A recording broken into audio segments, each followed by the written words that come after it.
last time we spoke, General Homa was pulling his hair out. Well, figuratively, anyways, as the man did not have much hair. The battling bastards of Bataan took a large toll on his forces. He repeatedly had to beg for reinforcements. But when he finally got what he needed, he exacted the death blow. General Douglas MacArthur fled to Australia, giving orders for the men in Bataan to fight to the death. Luckily, this would not become a reality. And despite poor General Wainwright trying to stop them, the forces did surrender. Bataan was taken.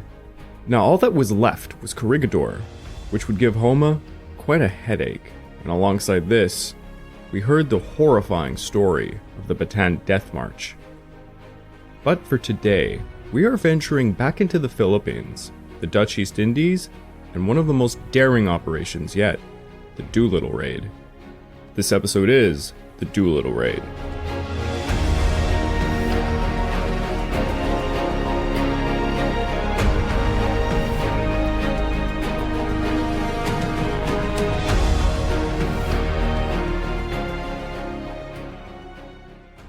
Welcome back to the Pacific War podcast week by week, and I'm your dutiful host, Craig Watson. But before we can begin, I just want to remind you, this podcast is only made possible through the efforts of Kings and Generals over at YouTube. Perhaps you want to learn a bit more about World War II? Kings and Generals has an assortment of episodes on World War II and much, much more, so go give them a look over on YouTube.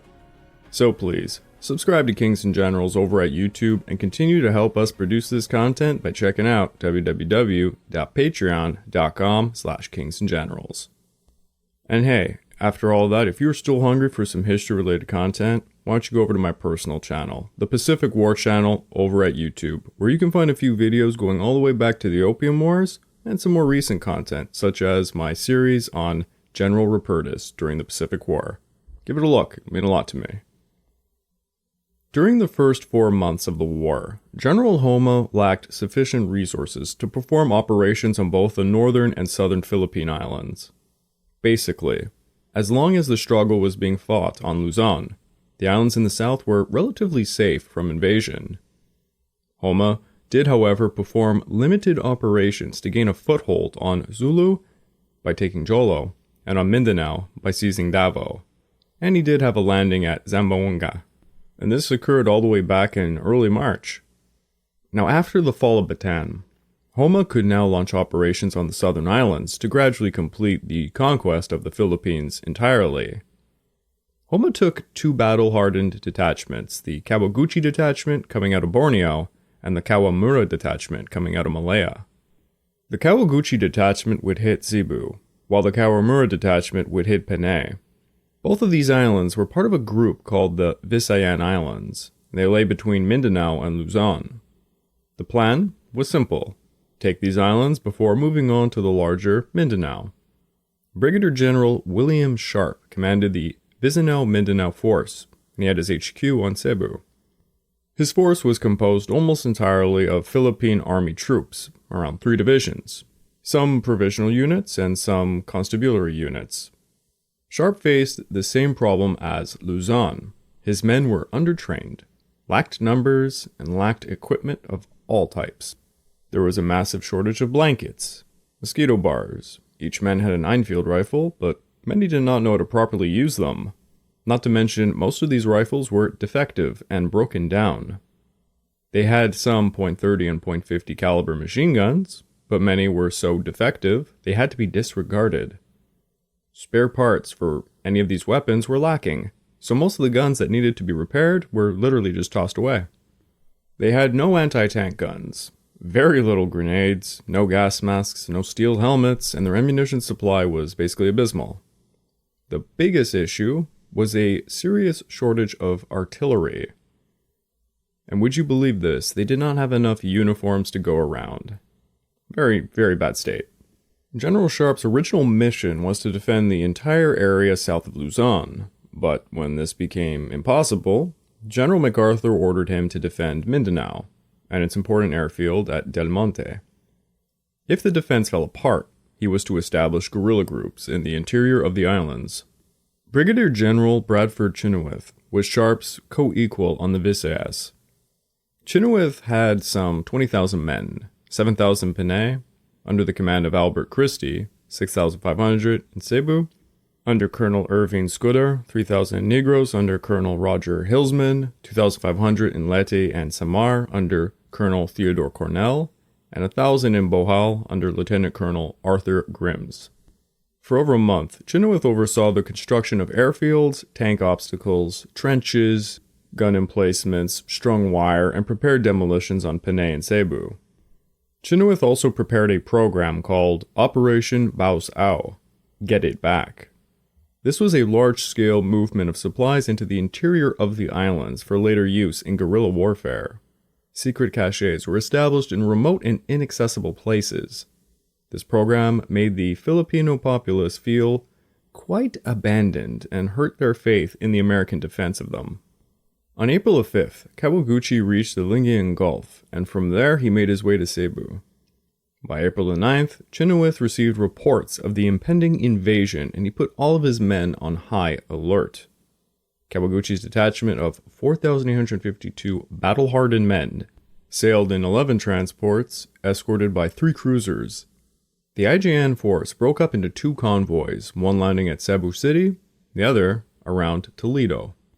The capital of Cebu held the Cebu Military Police Regiment of about 1,100 men, under the command of Lieutenant Colonel Howard Edmonds. They would be facing the bulk of Kawaguchi's force.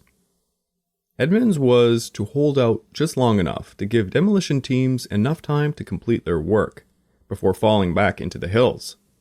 Chenoweth said of this, "I had no idea of being able to stop the Japs, but I thought we could spare 2 or 3 days in withdrawal." End of quote. The fight for Cebu City lasted a single day. Kawaguchi's men were better trained, larger in number, and had better weapons. The defenders were pushed back slowly, but they managed to get the time needed to blow the bridges leading into the interior.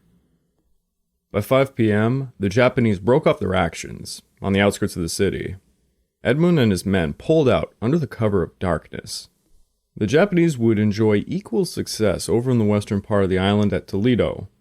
The Philippine army opposed the enemy landings vigorously, but were unable to stop them, and had to pull back along the cross-inland highway towards the town of Cantabaco, leaving Toledo in Japanese hands.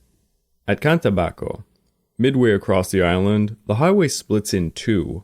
One branch leads to General Chenoweth's HQ near Tilasay, the other to Naga. General Chenoweth knew full well the importance of Cantabaco to the defense of Cebu. He placed men under Colonel Grims there to make sure demolitions were made to halt the Japanese advance. Unfortunately, the Japanese stormed Cantabaco with tanks and armored cars, far too fast for the demolition teams to do their work. Colonel Grims was captured by a Japanese patrol as they made a mad dash towards Chenoweth's HQ near Tilasay and Naga. Chenoweth was forced to disband his HQ and flee north, as was the same for the forces at Naga. Central Cebu fell on the night of April the 12th, and guerrilla warfare would be the only option available to the Allies afterwards. General Wainwright conceded the loss of Cebu and ordered General Sharp to take back command of the remaining Visayan forces by April the 16th. Over in Panay, Colonel Christie prepared his defenses, and on April the 16th, the Kawamura detachment landed at Iloilo on the southwest corner of Panay and Capiz in the north. 2 days later, a third landing was made at San Jose, and all of these landings went unopposed. By April the 20th, General Kawamura had occupied the strategic points of the island, and as far as he was concerned, his campaign was won and done. However, for Colonel Christie, safe in the mountainous interior, and very well stocked, the campaign had just begun. Wild game was plentiful, there was ample fresh water, and hell, they had 500 head of cattle, 15,000 bags of rice, hundreds of canned goods. They were definitely prepared for a longer campaign. Christie sent units to perform hit-and-run raids on the Japanese, and the Japanese eventually made punitive expeditions at San Jose to try and locate the guerrillas' HQ. One of those Japanese companies were ambushed by a company of guerrillas armed with only bows, spears, and bolos. They killed all of them. Yet despite the guerrilla warfare, for intensive purposes, the island was neutralized, and soon Mindanao would be hit. But for now, we're going to turn our attention back to the Dutch East Indies.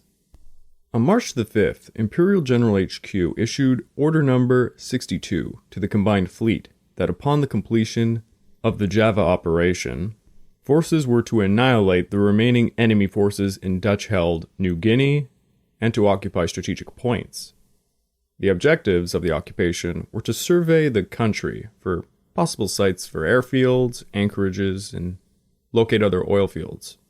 Plans involved performing landings at Fafak, Babo, Sorong, Manokwari, Momi, Sabir, Soroy, Sarmi, and Hollandia. They would need to garrison Fafak and Manokwari, as well as perform a survey of Bola on Serem Island to investigate the condition of its oil field. In charge of this operation, known as the N Expeditionary Force, was Rear Admiral Ryutaro Fujita. Fujita left Ambon on March the 29th, bringing a small force of 1,500 men, escorted by the seaplane carrier Chitose, light cruiser Kinu, and 2 destroyers. They made their way to Serem Island, and on March the 31st found the town of Bola deserted. From there, Fujita divided his forces into 2, and he sent the first detachment to Fafak, which found a small Knell garrison who surrendered without a fight. In Babo, there was a garrison of 200 Knell soldiers, an airfield being constructed, and some oil fields in the vicinity. Babo had been raided as early as December of 1941 by aerial bombers, and thus 3 Hudson bombers were sent there to act as fighter protection. The Dutch soldiers were trying to improve defenses as best as they could, and they were working on a second runway for the airfield when the second detachment arrived on April the 2nd. As the Japanese stormed the town of Babo, many of the Knell forces managed to flee aboard smaller vessels and escape to places like Australia. In Sorong was a Dutch air group who had 3 Dornier Du 24K flying boats, and a seaplane tender named Arend. The first detachment arrived in Sorong on April the 4th. They began occupying the town and got into a very small skirmish with the small Knell garrison force, before taking them all prisoner. In Tarnat, there was 3 Dornier flying boats, and the second detachment arrived there on April the 7th. The Japanese bombarded the enemy's defenses, forcing the Knell garrison to come out and surrender. The Japanese would end up taking about 150 Dutch prisoners. The N Expeditionary Force reunited and landed together at Manokwari on April the 12th, and they occupied the town quite quickly. Around 150 Knell soldiers were reported to be garrisoning the town, but by the time the Japanese occupied it, they found out that the Dutch had fled into the mountains. A detachment of 192 men, making up the 4th Guard Unit, were left to garrison Manokwari in case the Dutch did come back. The Knell commander, Captain Wilhelms Gerons, waged guerrilla warfare until he fell sick, and by April the 18th he was captured and later executed in Manokwari in May of 1944. However, some of his remaining units banded together around Sergeant Moritz Christian Kokalink. They went further inland and continued to wage guerrilla warfare until October of 1944. When they made contact with US forces and were evacuated to Australia. Imagine fighting for that long in those conditions. The N Expeditionary Force divided again at this point, setting sail for the rest of their targets. In the small town of Moami, there were several plantations run by Japanese citizens. Though it was not a military target, it held no harbor, no garrison, and no airfield. The second detachment landed at Moami on April 15th and occupied the town, just investigating it for potential Knell forces, but none were to be found. Meanwhile, the first detachment arrived in Seroy on April 16th and occupied the town with ease as there was also no Knell forces on Yapin Island. The second detachment made it to Sarmi on April 19th and got into a small skirmish with a Knell garrison there. After taking prisoners, the Japanese left a very small garrison of just 68 men in case any more Knell were hiding about. Finally, the first detachment landed at Hollandia on April the 19th and also got into a small skirmish, but they quickly overran the Knil garrison, with relative ease. The Japanese left a garrison in Hollandia before most of the N expeditionary force returned to Ambon. This is all sort of the unsexy part of warfare you don't hear much about, the mop-up operations, which were particularly difficult in the Pacific, as you can imagine, with hundreds of small islands that could become threats if left unchecked. Indeed, you do not want your enemy to hold any airfields in particular. Later on, in places like Guadalcanal, this would be the key to the entire war. So these mop-up operations are actually very, very important. Another important note related to the Dutch East Indies is the demise of Abdicom, which resulted in some major changes for the rest of the Pacific War. Now, the Pacific theater was being broken into new strategic areas. General Douglas MacArthur, who is now in Australia, was appointed command of the Southwest Pacific area, and the remainder of the entire Pacific Ocean went to Admiral Nimitz. So this is to mean the US Army would be operating under MacArthur, and the Navy under Nimitz. A very loving relationship blossomed. This is of course a joke, much like the IGA and the IGN, but not as ridiculous, may I add. The two services of the US military would find themselves at odds many, many times, and they would fight tooth and nail for resources. But unlike the Japanese, however, this would not result in the Navy literally tossing army units onto islands purposely without supplies. And yes, this did occur. The US will have something the Imperial Japanese military never quite acquired. That being key figureheads who could wrangle people like Douglas MacArthur in, form compromises, and make everybody play nice, so to say. Now, with the Dutch East Indies campaign firmly in Japan's hands, they began to consolidate their gains in the Pacific. Up until now, the Japanese had achieved their Phase 1 objectives with relative ease, and now they were planning out Phase 2. There were some who advocated for an invasion of Australia, which is straight up batshit crazy, given they already had 35 or so divisions stuck in China and could not hope to invade Australia from a logistical standpoint alone. It was actually the IGA who refused to support an Australian campaign, arguing resources were better spent in the China War, which was very accurate. The IJN advocated for an invasion of Ceylon, but this idea was also disregarded. Eventually, they all came to a conclusion that they should expand more so on the New Guinea campaign, with the potential of expanding towards other targets like Fiji, Samoa, and New Caledonia. The idea behind taking any of these places was to cut off Australia from the United States. Basically, why invade Australia when you can simply neutralize it? There was even some thought into forcing Australia to sue for peace. Admiral Inoue ordered Rear Admiral Kanazawa Mazeo to depart from Rabaul with his flagship destroyer Mitsuyuki and the destroyers Yayoi and Mochizuki, supported by the 6th and 18th Squadrons of the 4th Fleet, to occupy strategic points in the northern Solomon Islands.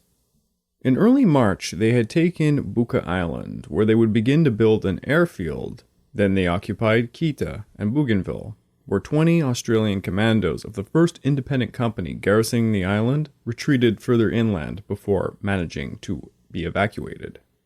On Bougainville, the Japanese began to build up its naval and air bases, which would allow them to extend operations into the other Solomon Islands. On April the 8th, Inoue ordered more IGN forces to occupy the Admiralty Islands and New Britain, which held even more airfields. All of these islands were like stepping stones, edging closer and closer to the primary target that was going to be Port Moresby. Port Moresby was the perfect place to use as a base of operations to hit shipping between Australia and the United States, to cut the supplies and isolate the nation. But a catastrophic event would occur that would hamper this entire operation.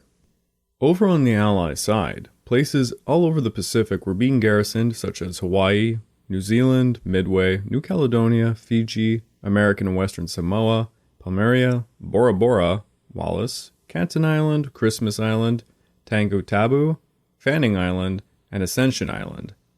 That was quite a mouthful. A large part of all of this effort was to secure southern lifelines for Australia. There was also, however, another major operation about to take place. Mere hours after the raid on Pearl Harbor, President Roosevelt asked his military chiefs if they could find a way to hit back at Japan. For over 3 months, he continued to return to this point as American morale was plummeting. He kept asking his chiefs, was there any chance of bombing the Japanese home islands? Admiral King assigned 2 senior members of his staff, Captain Frog Lowe and Captain Donald Duncan, to investigate the possibilities. There were no easy options. The distance between Japan and any terrestrial airfields from which long-range bombers might launch was quite far. There was China, the USSR, and the Aleutians, but all of these were disregarded for various reasons. They then thought about using a carrier force to creep close enough to strike Japan. Yet to do this was like being a worm on a hook if the carriers would have to await the returning aircraft. To lose any of the few and precious American flat tops to the Japanese was unacceptable at this point. Frog Lowe, on a trip to Norfolk, inspected the newly commissioned USS Hornet when an idea hit him. Given good use of going with the wind at her maximum speed of around 32 knots, the USS Hornet might be able to push 40 knots. If this could be achieved, a twin-turbine engine medium bomber might be capable of taking off from the carrier using the teeth of a gale force headwind. If the bomber was configured to lighten its load, perhaps it could be launched 500 miles off the coast of Japan.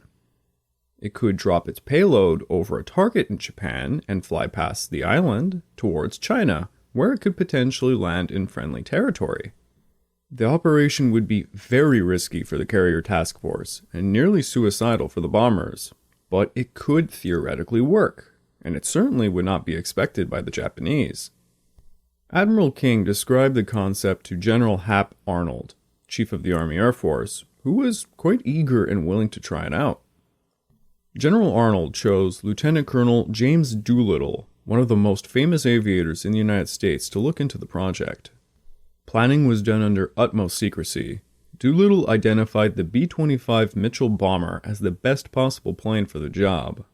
The B-25 was configured to carry a 1-ton bomb payload for an effective range of 2,400 nautical miles. Supplementary fuel tanks in the bomb compartment, crew corridor, and ventral turret would double its fuel capacity in theory.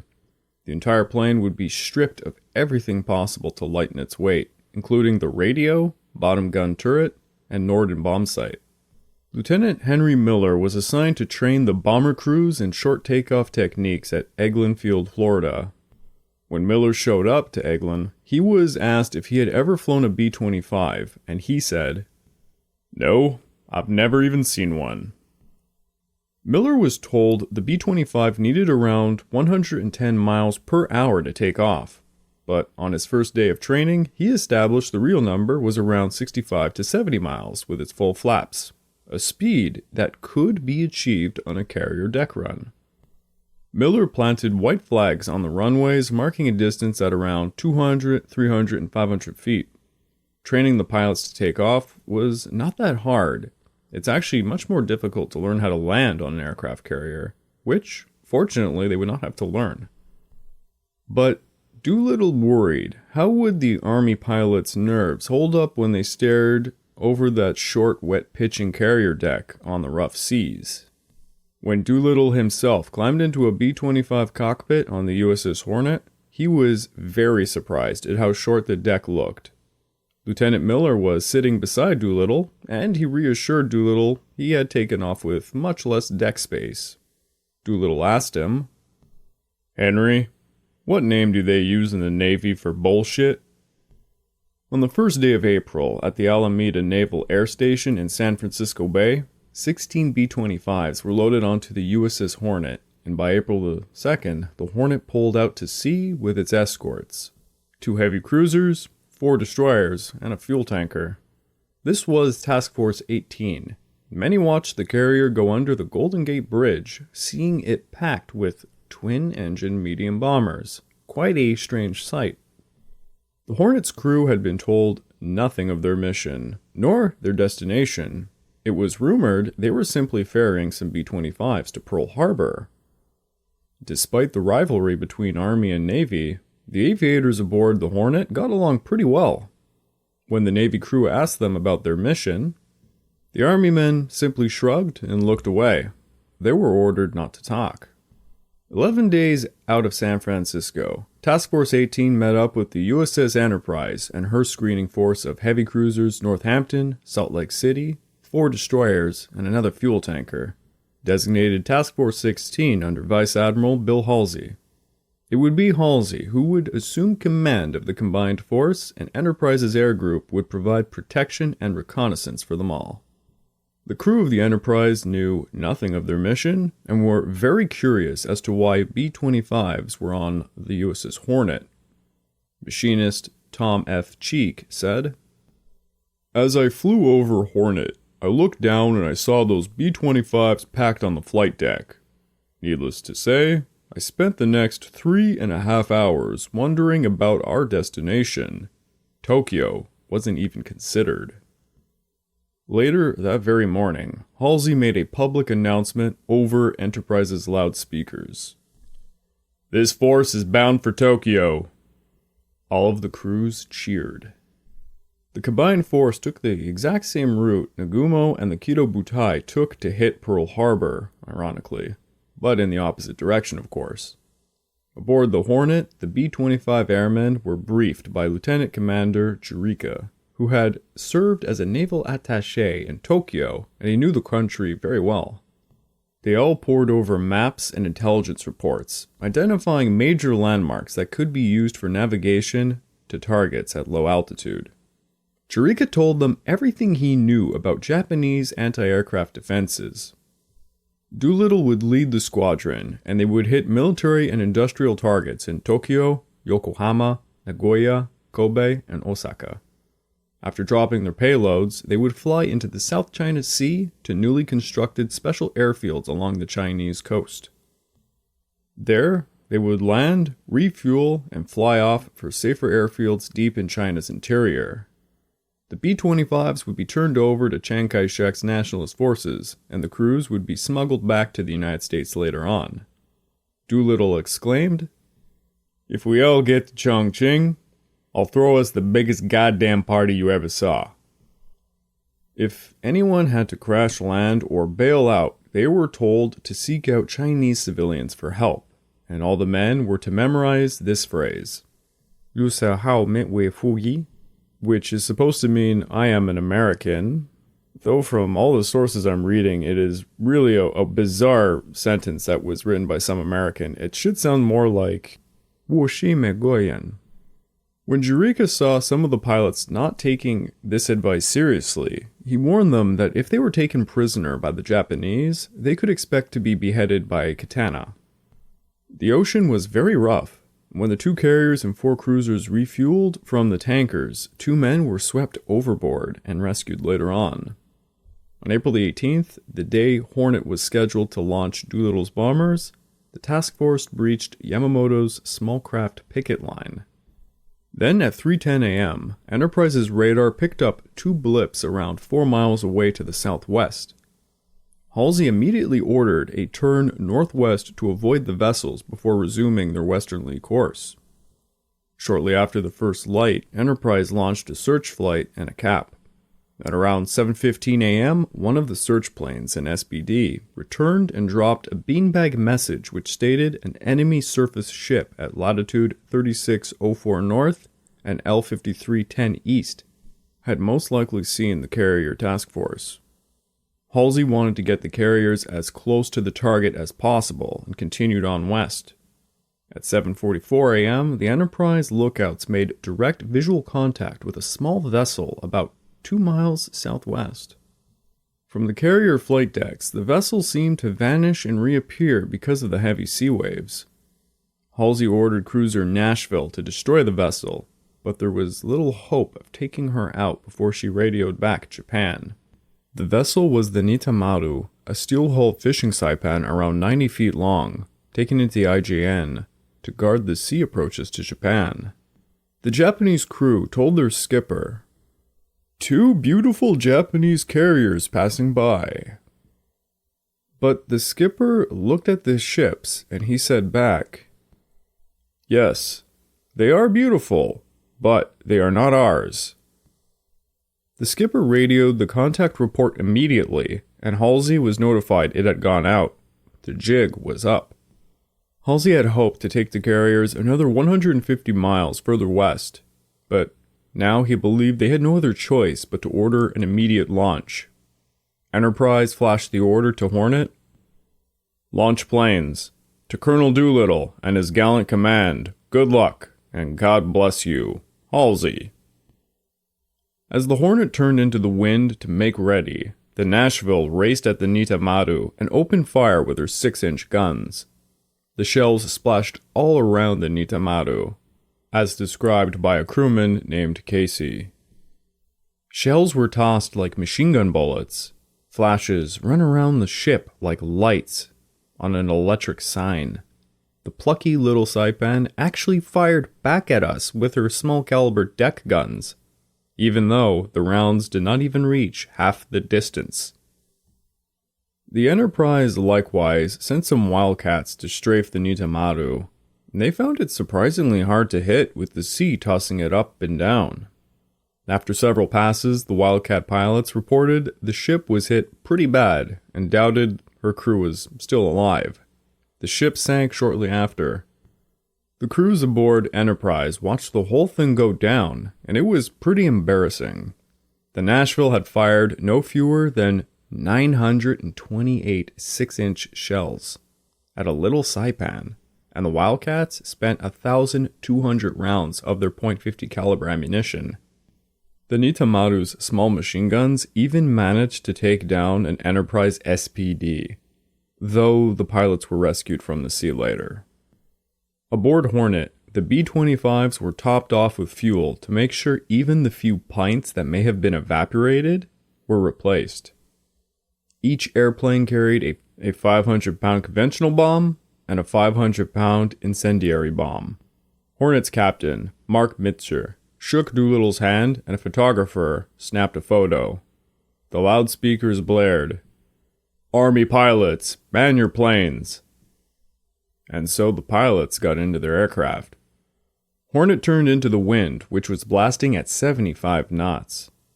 Pilot Lawson looked down from his cockpit at the wet and rolling deck, and his heart sank into his stomach. He was horrified. The Hornet bit into the rough house waves, dipping and rising until the flat deck was a crazy seesaw. Some of the waves actually were breaking over the deck. The deck seemed to grow smaller by the minute, and I had a brief fear of being hit by a wave on the takeoff and of crashing at the end of the deck and falling off into the path of the careening carrier. All of Hornet's catwalks, galleries, and bridges were full of crew watching. A camera crew headed by Hollywood director John Ford recorded the scene from a high post on Hornet's Island. Colonel Doolittle waited for the go signal, and it was raised. He took his foot right off the brakes and he slammed the gas. His B-25 hurled over the deck and was lifted up by a 75-knot headwind. Jerica said of this moment, "I would say he was 50 feet in the air within 50 feet of the bow. He went off with the least run and hopped right into the air." Doolittle's success raised the morale of the other pilots, and one by one they each took off. It was so windy on the deck that a crewman, aviation machinist Robert W. Wall, lost his grip, and he was wafted into the air and thrown into the spinning propeller of a B-25. His arm was severed at the shoulder, and Lieutenant Bill Farrow, the pilot of that said B-25, nearly crashed taking off from the horror of this scene. Ugh. Apart from that incident, all 16 B-25s became airborne, and they made their journey to Japan. Aboard the battleship Yamamoto, the Nitamaru's report came in around breakfast time. The little Saipan's report seemed impossible to the combined fleet staff. American aircraft carriers charging towards Japan and only 100 miles away? The absence of a follow-up transmission from the Nitamaru only seemed to reconfirm the report. Admiral Ugaki said, "The fleet staff plunged into activities at once. Yamamoto flashed the signal. Enemy task force containing 3 aircraft carriers as main strength sighted. 0630 this morning, 730 miles east of Tokyo. Operate against American fleet." Admiral Yamamoto ordered Tactical Method Number 3, which meant sending units from the 1st and 2nd Fleet to sea to intercept the enemy. Admiral Nagumo and the Kido Butai were based off Formosa on its way home from the Indian Ocean raid, and they were ordered to proceed at full speed to intercept. However, the Nitamaru's report did not mention the twin-engine bombers. If it had, the fleet staff might have put 1 and 1 together, concluding an enemy bombing strike was about to occur over Tokyo. After all, an ordinary carrier strike has a radius of about 200 miles, and the enemy was 400 to almost 500 miles out. That meant the capital could not be attacked until the following morning. At 9:45 a.m., a Japanese patrol plane flying along the east coast of Japan reported the appearance of a strange twin-engine bomber, and that report was not taken seriously because, as everyone knew, such airplanes could not operate from carriers.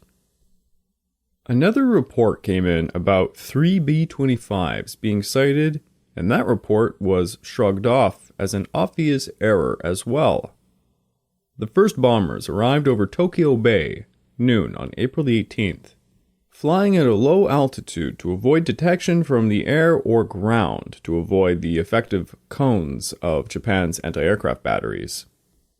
In a bit of an ironic twist, the Japanese observers assumed the aircraft to be friendly planes, much like what occurred at Pearl Harbor.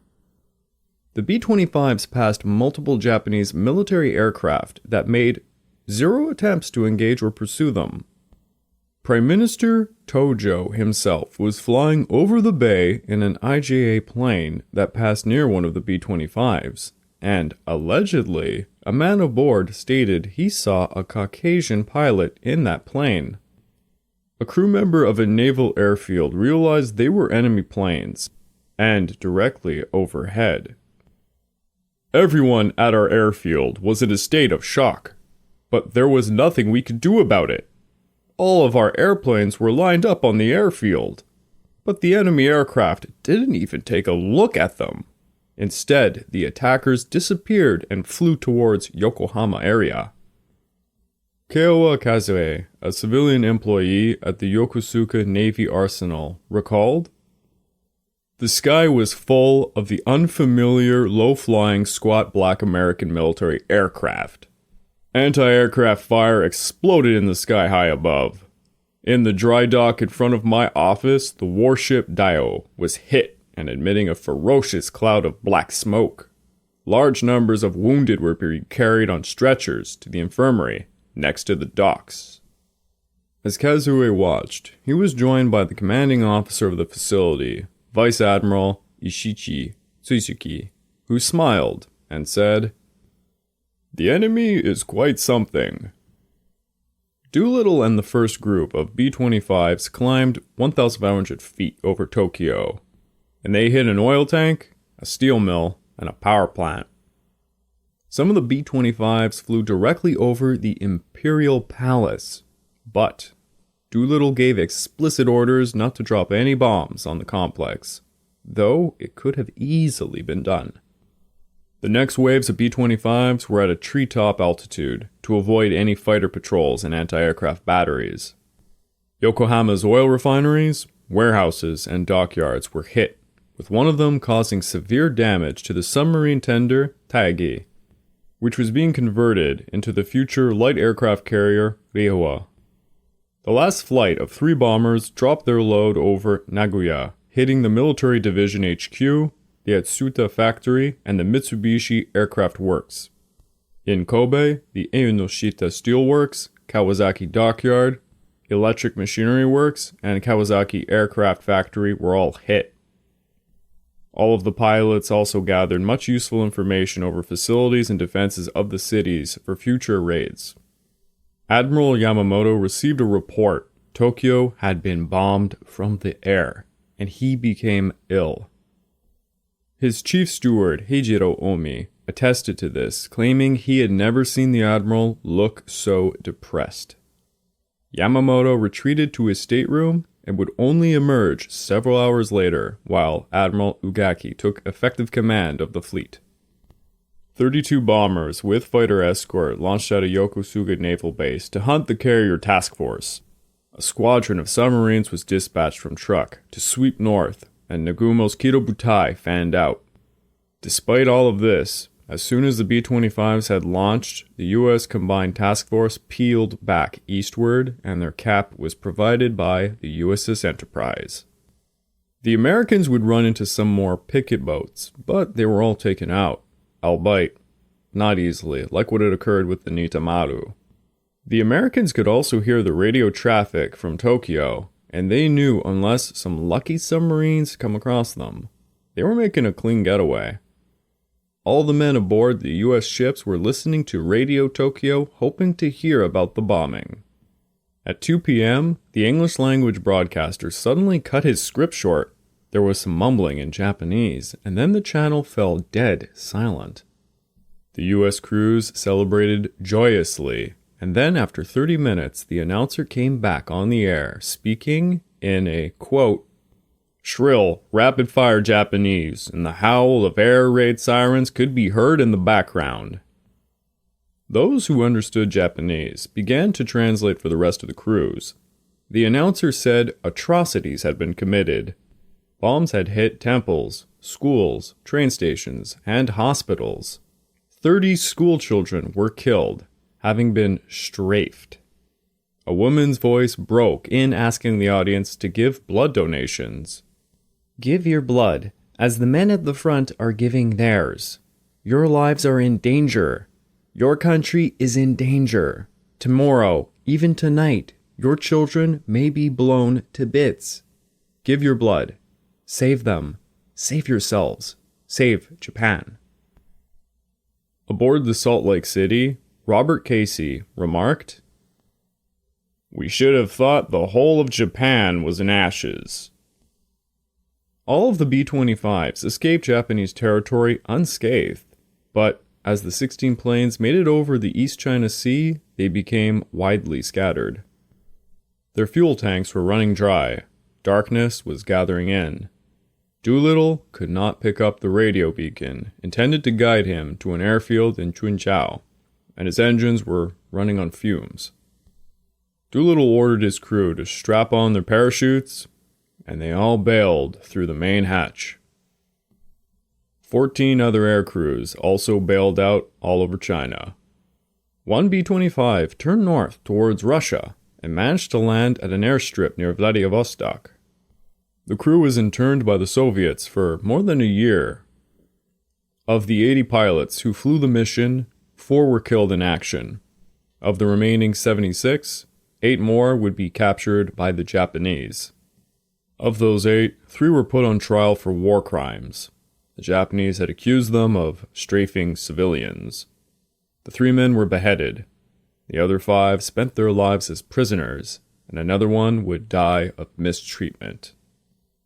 The U.S. press reported that bombs had indeed fallen on Japanese soil. Details came out months later, but the headlines were enough to raise morale in the American public.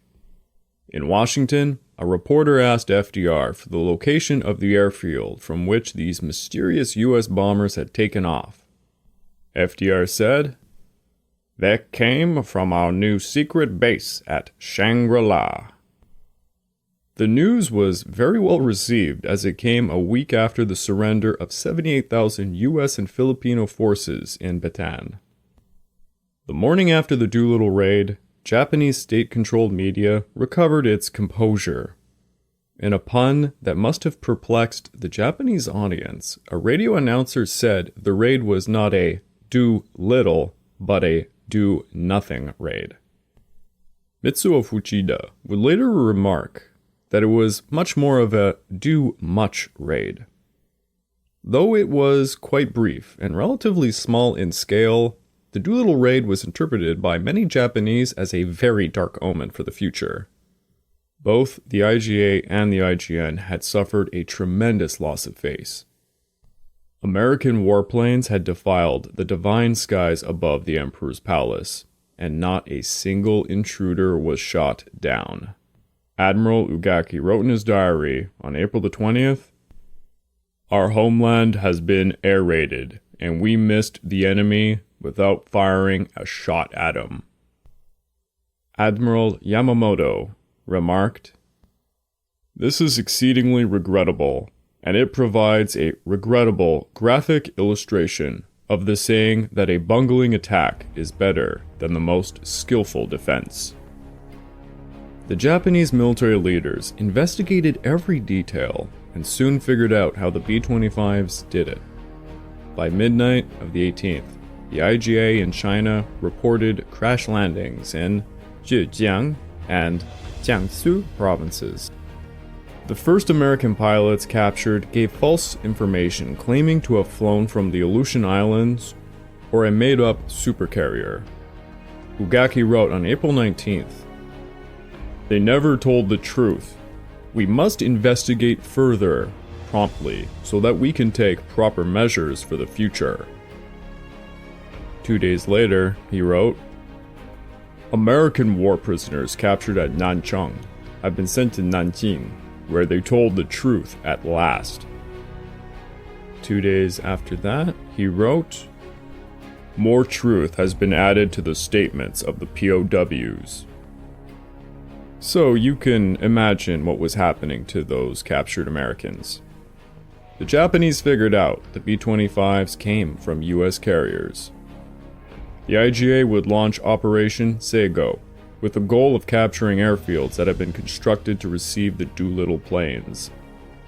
The Japanese were also very aware Chinese civilians and guerrillas helped shelter the American pilots, and the offensive would degenerate into a massive reprisal against the population of Zhejiang and Jiangsu provinces. I would like to take this time to remind you all that this podcast is only made possible through the efforts of Kings and Generals over at YouTube. Please, go subscribe to Kings and Generals over at YouTube and continue to help us produce this content by checking out www.patreon.com/kingsandgenerals. And hey, if after all that you are still hungry for some more Pacific War related content, why don't you give my personal channel a look over at the Pacific War channel at YouTube, where I just put out a 4-part series on General Rupertus during the Guadalcanal campaign and the Battle of Peleliu. Give it a look, it'll mean a lot to me. The Doolittle Raid had been a complete success. Due to this humiliation, Admiral Yamamoto then decided that the destruction of the American carrier fleet was imperative for the safety of Japan and for the success of future operations in the Pacific. Yamamoto would become obsessed with the necessity for a decisive naval victory to rid the world of those pesky American carriers once and for all.